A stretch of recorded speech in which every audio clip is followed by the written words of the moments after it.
नमस्कार मित्रांनो.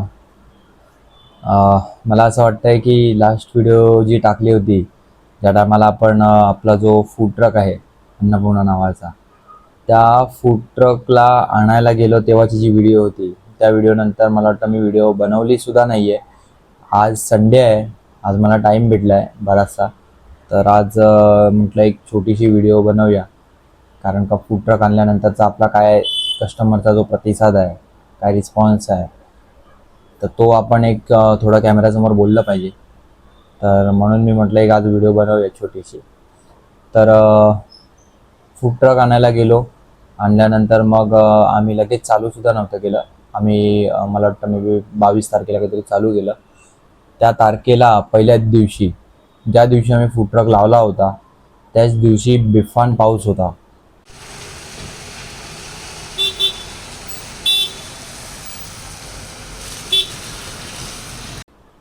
खूप खूप म्हणजे खूप जोरदार पाऊस होता. आणि मला वाटतं गणपती बाप्पा देवसुद्धा आपल्यासाठी थांबले होते की एकदाचा याला फूड ट्रक आणू दे, तेव्हाच आपण पावसाची सुरुवात करू. कारण का तो जो पाऊस लागला होता 22 तारखेचा, त्या दिवशी जर का आमचा जर का तो जो स्टॉल असता फक्त, तर मला वाटतं ते पॉसिबलच नव्हतं. कारण त्या ठिकाणी थोडंसं पाणीसुद्धा भरलं होतं. त्या भरलेल्या पाण्यात आणि एवढा भर पावसामध्ये तो छत्रीचा जो स्टॉल लावणं खूप इम्पॉसिबल गोष्ट झाली असती. फूड ट्रक लावल्यानंतर कस्टमरचा प्रतिसादसुद्धा खूप वाढला आहे. कारण का छोटासा स्टॉल होता तर विजिबिलिटी एवढी नव्हती. बट आता मोठा टेम्पो आहे, फूड ट्रक आहे, तर म्हणजे विजिबिलिटी वाढली आहे.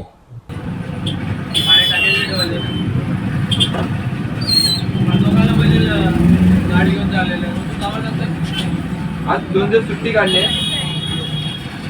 ड्रायव्हिंग कोण करणार मॅडम? ड्रायव्हिंग कोण करणार मॅडम?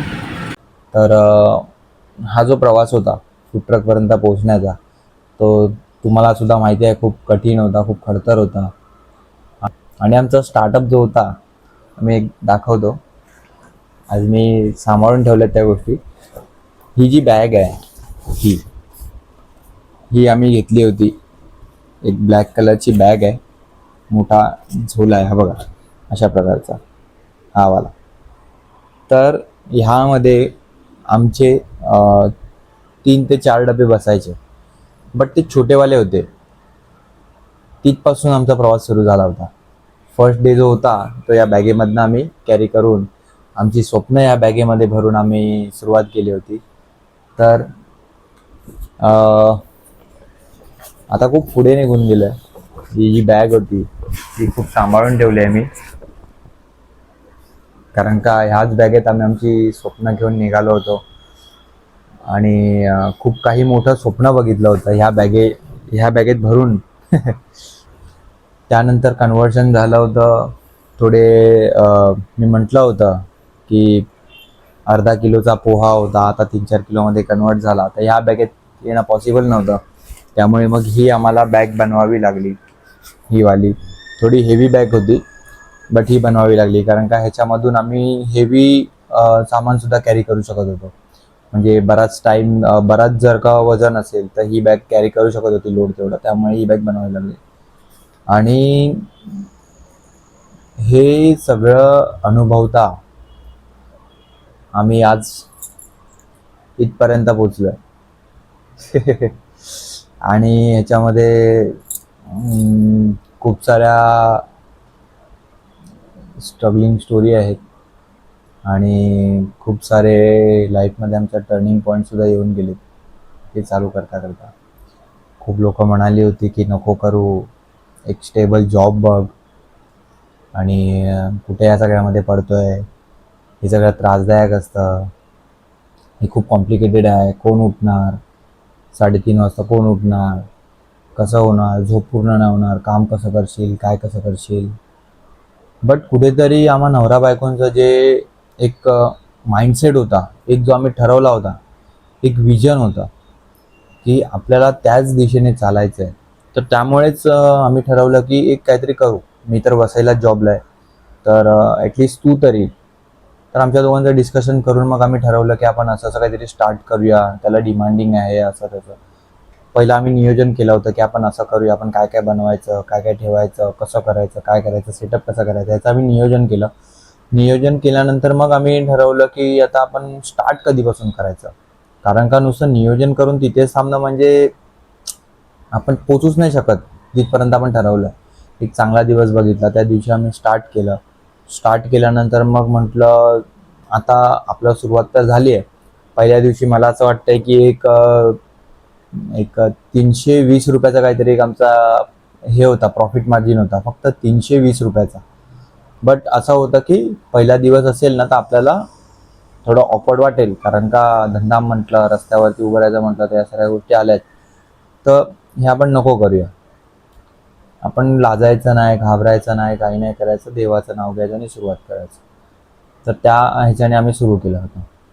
बट आता हळूहळू बघता बघता आम्ही खूप पुढपर्यंत आलो आहे आणि गणपती बाप्पाचा आशीर्वाद डोक्यावर आहेच, स्वामींची कृपा आहे आणि तुम्हा सगळ्यांचा खूप सारा सपोर्ट आहे, खूप सारे ब्लेसिंग्स आहेत आणि खूप साऱ्या चांगल्या गोष्टी त्यानंतर आयुष्यात घडत गेल्या. खूप सारे टर्निंग पॉईंट्स आले, but we are not stop. आम्ही थांबलो नाही त्या गोष्टीला. म्हणजे सक्सेस एका रात्री भेटणं हे खूप इम्पॉसिबल गोष्ट आहे. त्यासाठी रातोरात मेहनत करावी लागेल प्रत्येक दिवस आणि कंटिन्युअसली. म्हणजे एका गोष्टीमध्ये जर का सातत्य ठेवलं, आज हे नाही, आज ते नाही, उद्या हे, परवा ते, एक एक गोष्ट जर का आपण मला वाटतं सातत्याने करत गेलं तर मला असं वाटतं की मे बी आपण जे ठरवलंय, स्वप्न जे आहे, जे ड्रीम आहे, तिथपर्यंत मे बी आपण अचीव करू शकतो, पोचू शकतो. बट ते कंटिन्युअसली करणं इम्पॉर्टंट आहे. आयुष्यामध्ये जर का काही गोल आहे, काही अचीवमेंट्स जर का अचीव करायचे आहेत तर मला असं वाटतंय की प्रत्येकाने मेहनत करावीच लागेल. आताचं शेड्यूल असं झालंय की आता 3 वाजता किंवा 2:45 वाजता उठावं लागतंय. उठल्यानंतर मग जे काय हे जे पूर्ण तयारीला लागतो, तयारीला लागल्यानंतर सगळं भराभरी करा. म्हणजे असं नाही की फूड ट्रक घेतल्या म्हणून लोड कमी झाला, असं तर अजिबात नाही, उलटा अजून वाढलंय. बट एवढं होतं की जे सामान आम्ही मोठमोठं हेवी जे कॅरी करत होतो, बघितलं असेल तुम्ही व्हिडिओमध्ये, माझी जी बायको आहे ती मोठं पूर्ण जी बॅग आहे प्लास्टिकची, जो स्टॉलचा सेटअप आहे, ती कॅरी करत होती. तर ह्या सगळ्या गोष्टी फक्त कमी झाल्या आहेत, त्या कारण का फूड ट्रकमध्ये कन्वर्ट झाल्यामुळे ते सगळ्या त्याच्यात येऊन गेलं आहे. बट जो जो डेलीचा जो शेड्यूल आहे तो तर बिझीच झाला आहे. कारण का 3 वाजता 2:30 वाजता उठून हे सगळं बनवणं आणि त्यानंतर ते सगळं कॅरी करणं, सगळं घेऊन जाणं फटाफट. आम्ही ज्या ठिकाणी जातो त्या ठिकाणी आम्ही अजून अर्धा तास लवकर पोहोचतो. मला असं वाटतं की आम्ही 6:15 पर्यंत आम्ही तिकडे स्टॉलवरती पोहोचून जातो. कारण का सकाळ सकाळ लोक येतात आणि ते आमच्यासाठी थांबलेले सुद्धा असतात काही लोक तर, की कधी येत आहेत आणि कधी आम्ही सुरुवात करतोय खायला. कारण का टेस्ट थोडी चांगली झाली बनवली आहे. तुम्ही सुद्धा नक्की या. तर तुमचा आशीर्वाद असाच पाठीशी राहू दे आणि तुमचे ब्लेसिंग्स खूप सारे, त्याबद्दल खूप सारा धन्यवाद. खूप साऱ्या लोकांनी कमेंटसुद्धा केल्या होत्या, कॉंग्रॅच्युलेशन्स वगैरे. मी त्याच्यावरती कमेंट्सला रिप्लाय नाही करू शकलो, बट मी खूप मला ॲप्रिशिएट केल्याबद्दल थँक्यू. आणि आता पुढे जर का वेळ आली तर मी प्रत्येक दिवसाचा एक ब्लॉग बनवत जाईन, म्हणजे जसं जसं टाईम भेटेल तसं. बट डेलीचं जे काही आपलं स्ट्रगल असेल, डेली जे काही आपल्याला चॅलेंजेस येतील ते मी तुम्हाला दाखवण्याचा नक्की प्रयत्न करीन. आणि भेटत राहू आपण असाच पुढच्या व्हिडिओमध्ये. थँक्यू.